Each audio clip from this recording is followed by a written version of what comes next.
নতুন কর্মসংস্থান সৃষ্টির লক্ষ্যে বেসরকারি খাতের সহায়তা নিয়ে সারা দেশে বন্ধ কলকারখানা খুলে দেওয়া হবে বলে জানিয়েছেন প্রধানমন্ত্রী তারেক রহমান। জলাবদ্ধতা নিরসনে সিলেট সিটি কর্পোরেশনের নেওয়া প্রকল্পের ভিত্তিপ্রস্তর স্থাপন অনুষ্ঠানে তিনি কথা জানান। প্রধানমন্ত্রী বলেন, ভূগর্ভস্থ পানির ব্যবহার আর নদী নালা দূষিত করার মাধ্যমে পানির উৎস নষ্ট করা হলে সামনে ভয়াবহ পরিস্থিতির মুখোমুখি হতে হবে। এর আগে স্ত্রীকে নিয়ে সিলেট পৌঁছে হযরত শাহজালাল মির্জার মাজার জিয়ারত করেন প্রধানমন্ত্রী। বিস্তারিত জানাচ্ছে মইনুল হাসান। ঢাকা থেকে আকাশপথে সিলেট ওসমানী বিমানবন্দরে এসে পৌঁছলে মন্ত্রী, স্থানীয় বিএনপির সিনিয়র নেতারা প্রধানমন্ত্রীকে স্বাগত জানান। প্রচণ্ড বৃষ্টি মাথায় নিয়ে শাহজালাল রহমতুল্লাহ আলাইহের মাজার জিয়ারত করেন প্রধানমন্ত্রী তারেক রহমান। এ সময় স্ত্রী ডাক্তার জুবাইদা রহমান প্রধানমন্ত্রীর সাথে ছিলেন। সফরসঙ্গী মন্ত্রী দলের নেতাদের নিয়ে মাজার প্রাঙ্গণে দেশ ও জাতির কল্যাণে মুনাজাতে অংশ নেন সরকার প্রধান।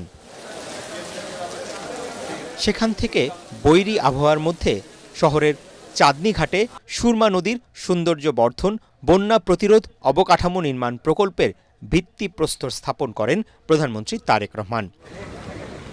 সেখানে সরকার প্রধানকে প্রকল্পের নানা দিক অবহিত করা হয়। পরে সিলেট সিটি কর্পোরেশনে সুধী সমাবেশে যোগ দেন তিনি। বক্তব্যে সিলেটের উন্নয়নে সরকারের নানা পরিকল্পনার কথা তুলে ধরেন প্রধানমন্ত্রী। ঢাকা সিলেট বা সিলেট ঢাকা রেল ব্যবস্থা উন্নতি হচ্ছে, আমরা চেষ্টা করছি এই ব্যাপারে, ইনশাল্লাহ এ ব্যাপারে আমরা চেষ্টা করছি যে ডাবল লাইন কিভাবে করা যায়, ডাবল লাইনের মাধ্যমে এই সমস্যাটার সমাধান করা যায়, দ্রুততর করা যায়। সিলেট মেডিকেল কলেজের অধীনে 250 শয্যার একটি হাসপাতাল, এই হাসপাতালটি আমরা চেষ্টা করছি, এটাকে চেষ্টা করবো এক্সপ্যান্ড করে 1200 শয্যার একটি হাসপাতালে নিতে আমরা ইনশাআল্লাহ চেষ্টা করবো, আমাদের পরিকল্পনার মধ্যে রয়েছে। পলিথিন ব্যবহারে সচেতন হওয়ার আহ্বান জানিয়ে তারেক রহমান বলেন, ভবিষ্যতের কথা মাথায় রেখে পানির উৎসগুলোকে দখল দূষণ থেকে রক্ষা করতে হবে। বুড়িগঙ্গা নদীতে ওনাদের বক্তব্য অনুযায়ী প্রায় 2 মিটার মানে 5-6 ফিটের মতন প্রায় স্তর জমে গেছে নিচে, এত স্তর জমে গেছে ময়লা জমে জমে। এইভাবে যদি সবগুলো নদী বিষাক্ত হতে থাকে তাহলে একটা অসম্ভব ভয়াবহ পরিস্থিতির দিকে আমরা সকলে ধাবিত হচ্ছি। কাজেই এই বিষয়ে আমাদের মানুষকে সচেতন করতে হবে। প্রধানমন্ত্রী জানান, নতুন কর্মসংস্থান সৃষ্টির মাধ্যমে বেকারত্ব দূর করতে সরকার বন্ধ কলকারখানা চালু করতে যাচ্ছে। অনেকগুলো বিভিন্ন জায়গায় অনেক কলকারখানা বন্ধ হয়ে পড়ে আছে। আমরা সিদ্ধান্ত গ্রহণ করেছি এই কলকারখানাগুলোকে যত দ্রুত সম্ভব কারণ বের করে যত দ্রুত সম্ভব, যদি দরকার হয় আমরা প্রাইভেটাইজ করবো সেগুলোকে।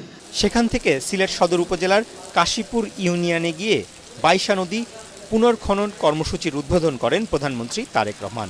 বিপুল সংখ্যক মানুষ প্রধানমন্ত্রীকে স্বাগত জানান। উপস্থিত জনতার উদ্দেশ্যে বক্তব্য রাখতে গিয়ে প্রধানমন্ত্রী বলেন, এখন দেশকে নতুন করে গড়ে তুলতে হবে। আপনারা যদি আমাদের পাশে থাকেন, ইনশাআল্লাহ বাংলাদেশকে আমরা ইনশাআল্লাহ সামনের দিকে এগিয়ে নিয়ে যাব। বাংলাদেশকে অন্য যেগুলো উন্নত দেশ আছে তাদের পাশাপাশি ইনশাআল্লাহ আমরা দাঁড় করাতে সক্ষম হব। এ সময় জানানো হয়, এই খাল পুনর্খননের মাধ্যমে 2.25 লাখ কৃষক সরাসরি উপকৃত হবেন। হাইকোর্টের আদেশের প্রেক্ষিতে ত্রয়োদশ জাতীয় সংসদের সংরক্ষিত নারী আসনে জাতীয় নাগরিক পার্টি এনসিপি থেকে নুসরাত তাবাসসুমের মনোনয়নপত্র বৈধ ঘোষণা করেছেন চিফ রিটার্নিং কর্মকর্তা। রাজধানী নির্বাচন কমিশন সচিবালয়ের রিটার্নিং অফিসার মঈনুদ্দিন খান যাচাই বাছাই শেষে তার মনোনয়ন বৈধ ঘোষণা করেন।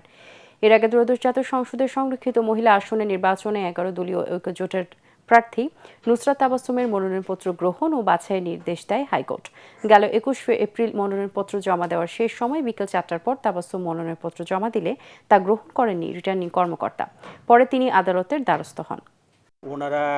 ওনাদের রিলিভেন্ট ডকুমেন্ট নিয়ে উপস্থিত ছিলেন এবং আমরা সব ডকুমেন্ট চেক করে দেখেছি এবং এটিকে বৈধ হিসেবে আমরা গ্রহণ করেছি।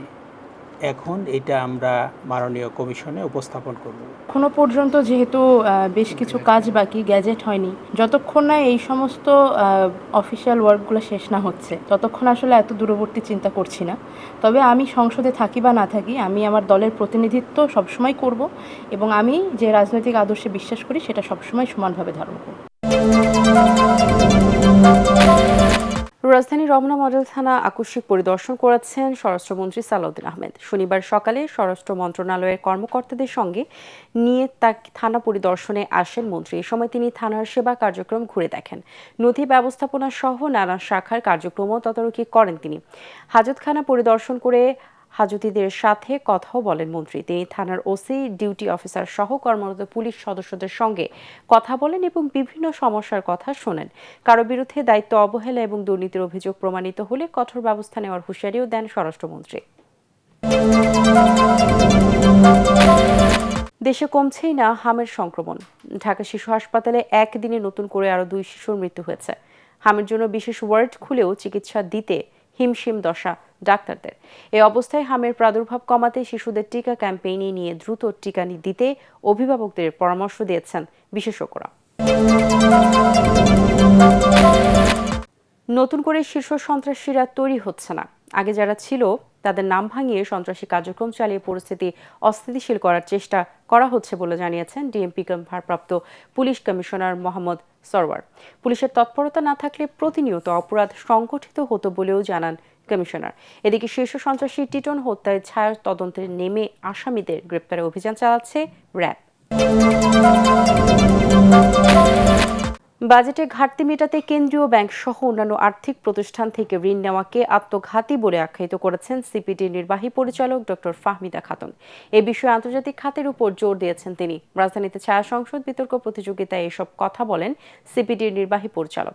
এ সময় ডিবেট ফর ডেমোক্রেসির চেয়ারম্যান হাসান আহমেদ চৌধুরী কিরণ বলেন, নিম্ন ও নিম্ন মধ্যবিত্তদের স্বার্থে নিত্যপণ্যের উপর ভ্যাট ট্যাক্স কমিয়ে ওএমএস এবং টিসিবির সাশ্রয়ী মূল্যে খাদ্য সরবরাহ জরুরি।